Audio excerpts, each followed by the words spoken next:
Assalamualaikum warahmatullahi wabarakatuh. Ketemu lagi dengan saya di mata kuliah Interaksi Manusia dan Komputer. Hari ini pertemuan keempat kita. Kita akan membahas tentang wireframe, mockup, dan prototype. Kenapa kita bahas wireframe, mockup, dan prototype? Di pertemuan sebelumnya kita sudah bahas bagaimana kita harus merancang sebuah interface gitu ya. Untuk membuat sebuah aplikasi tentu kita harus punya dulu gambaran antarmuka yang akan kita tampilkan itu seperti apa. Makanya kita akan bahas satu persatu karena pembuatan antarmuka itu ada tiga. Yang pertama ada wireframe, ada mockup, dan prototype. Nah, yang pertama di sini kalian bisa lihat ada tiga perbedaan yang sangat terlihat banget perbedaannya. Ada wireframe yang masih berupa sketsa, ada mockup yang sudah mulai terlihat warnanya, tata letaknya, gambarnya, segala macamnya, dan ada prototype yang sudah mulai ada interaksi, walaupun hanya baru bisa digerakkan saja, belum bisa terjadinya interaksi UI-nya, UX-nya, baru menampilkan UI-nya saja. Nah, kita bahas satu persatu perbedaan antara wireframe, mockup, dan prototype. Di sini wireframe itu apa sih? Wireframe adalah sketsa kasar yang menggambarkan sebuah antarmuka dalam aplikasi. Bahkan bisa menggambar di papan tulis karena tidak berwarna bisa juga disebut blueprint pada suatu desain. Hal ini memungkinkan kita untuk menghubungkan struktur konseptual yang mendasari atau arsitektur informasi ke permukaan sebuah website atau mobile apps. Nah, maksudnya gini, di saat kalian akan membuat sebuah aplikasi, tentu kita akan merancang dulu antarmuka. Interface-nya mau seperti apa, mau bagaimana gitu ya. Nah, sebelum dijadikan sebuah interface yang bisa diimplementasi, kita menggunakan wireframe dulu atau sketsa kasar. Bisa digunakan di kertas, desain kita merancang secara sketsa di kertas, atau papan tulis, atau sekarang sudah lumayan canggih gitu ya, bisa langsung diimplementasikan terhadap komputer, tapi masih berupa sketsa. Belum menggambarkan bagaimana tampilannya, baru hanya tata letak dan bentuk-bentuknya saja. Itu wireframe. Nah, yang selanjutnya, wireframe hanya menampilkan lembaran yang terdiri dari kotak-kotak dan garis-garis untuk mengatur tata letak berbagai elemen pada website atau aplikasi. Wireframe memungkinkan seorang developer dengan mudah mengerjakan pengembangan struktur dan arah dari website atau aplikasi yang akan dibangun. Bayangkan saja, jika tidak adanya konsep ini, developer mungkin akan kebingungan saat website sudah jadi. Maksudnya begini, di saat ada wireframe, kita membuat sketsa dulu. Jadi kita akan tahu di saat ada perbaikan, oh ada di halaman A, ada di halaman B yang harus kita perbaiki gitu ya. Makanya kita oret-oret dulu atau coret-coret dulu, baik itu di kertas ataupun di papan tulis, sketsa interface yang akan kita buat. Nah, isi wireframe apa aja sih? Pada saat kita membangun suatu halaman web atau aplikasi, tentunya ada beberapa pertimbangan dan hal wajib yang perlu diketahui.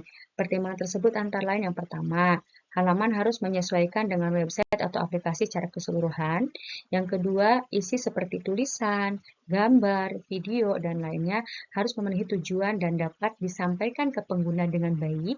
Yang ketiga, elemen di setiap isi link dan widget harus berhubungan dengan elemen lain. Keempat, halaman web atau aplikasi harus terlihat sebagaimana yang diminati user. Jadi isi wireframe itu kita harus menggambarkan bagaimana alur dari interface yang akan kita buat sehingga user akan memahami walaupun baru berupa sketsa gitu ya. Nah, selanjutnya wireframe juga perlu menjelaskan beberapa hal penting seperti berikut. Yang pertama, apa saja isi yang ada dalam halaman website atau aplikasi. Kalian harus tahu dulu nih, isinya apa aja sih yang ditampilkan di halaman website atau aplikasi gitu ya. Yang kedua, apa isi yang paling penting untuk diutamakan dan harus menonjol. Yang ketiga, kemana user akan diarahkan. Keempat, bagaimana user bergerak di sekitar halaman. Kelima, bagaimana isi tersebut diorganisir melalui halaman. Nah, karena semua terjadinya interaksi antara komputer dan user, itu ada di interface, jadi di saat kalian menggambarkan wireframe, kalian juga harus tahu bagaimana user itu akan melihat setiap interface yang ditampilkan, sehingga menarik untuk mereka dilakukan atau dikerjakan gitu ya. Tools wireframe. Nah, ini untuk membuat suatu wireframe terdapat dua cara yang bisa digunakan, yaitu melalui software atau aplikasi atau menggambarkan secara manual atau hand sketching pada kertas kosong. Jadi, bisa menggunakan aplikasi atau bisa menggunakan kertas kosong sebagai sketsa yang akan kalian buat untuk menggambarkan interface secara wireframe. Nah, selanjutnya mockup.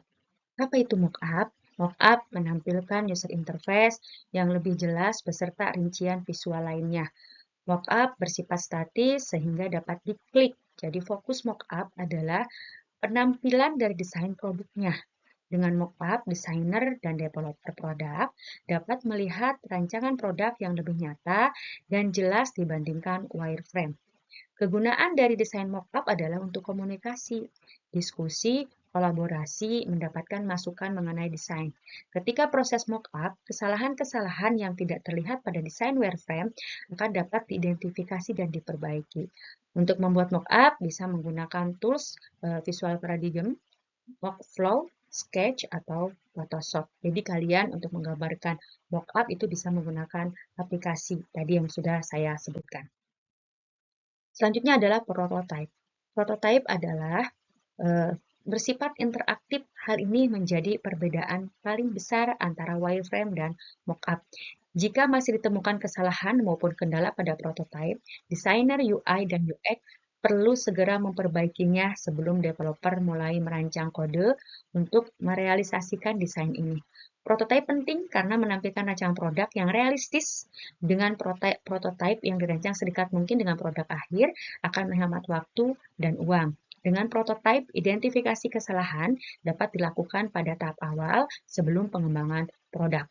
Bahkan dengan prototype bisa membantu desainer menemukan ide desain baru saat melakukan tes pada prototype aplikasi atau situs. Orang-orang dapat mencoba produk yang sedang dikembangkan dan menemukan apa kekurangan atau hal yang dapat dikembangkan lebih jauh pada desain yang dibuat.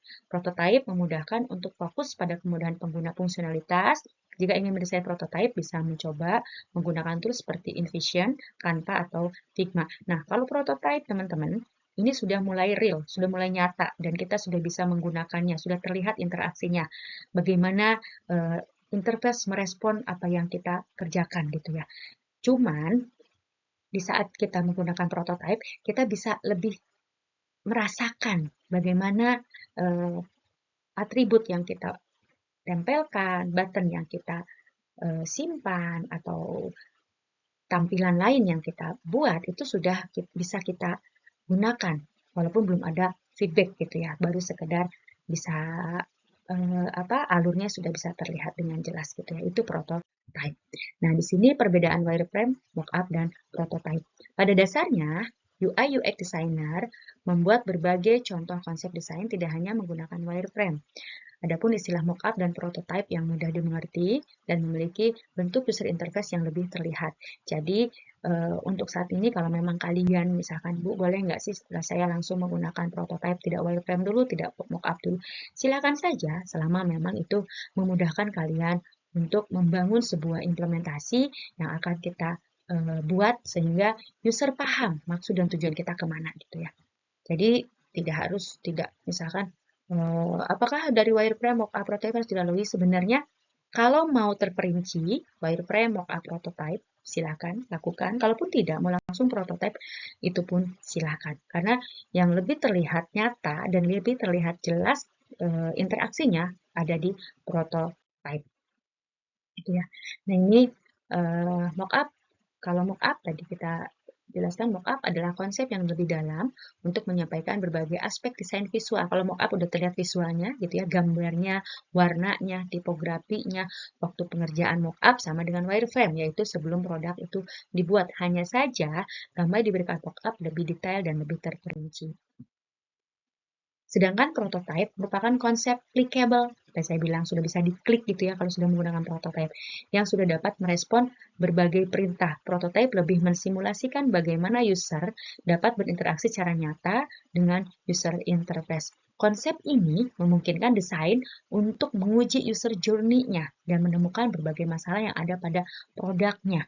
Yang pertama, kelebihan dari ketiga konsep tersebut, ya ketiga arsitektur tersebut, ada yang memberikan gambaran umum dari website atau aplikasi, membangun kepercayaan kepada user, menghemat biaya dan waktu pengerjaan. Nah, itu perbedaan yang terlihat sangat mencolok. Mungkin itu saja pertemuan keempat ini bisa saya sampaikan. Kalau ada pertanyaan, silakan nanti kalian bisa mengajukan pertanyaan, ataupun kalau ada yang tidak dipahami, kalian boleh nanti kita diskusi supaya apa? Supaya kalian lebih memahami perbedaan antara wireframe, mockup, sama prototype. Nanti tugas selanjutnya, nanti karena kita sudah bahas tentang wireframe, mockup, dan prototype, tugas selanjutnya adalah kalian membuat wireframe, mockup, dan prototype gitu ya. Nah, ini tugas ini dilakukan secara mandiri. Jadi nanti kalian tentukan dulu akan membuat website apa dengan tema apa. Nah, setelah kalian mempunyai tema dan sudah mengetahui apa yang ingin kalian gunakan, silahkan kalian rancang secara arsitekturnya secara wireframe, mockup, dan prototype. Nah, selanjutnya kalau nanti sudah selesai, itu nanti kita akan presentasi satu persatu ke depan, menjelaskan yang kalian kerjakan, sehingga kita sebagai, anggap aja kita ini sebagai user, ya, audiens ini ada sebagai user, kita akan melihat perbedaan dari wireframe, mockup, dan prototype, serta kita juga bisa memberikan masukan kepada kalian yang sudah mencoba membangun sebuah implementasi menggunakan tiga arsitektur wireframe, mockup, dan prototype. Mungkin itu aja. Terima kasih. Assalamualaikum warahmatullahi wabarakatuh.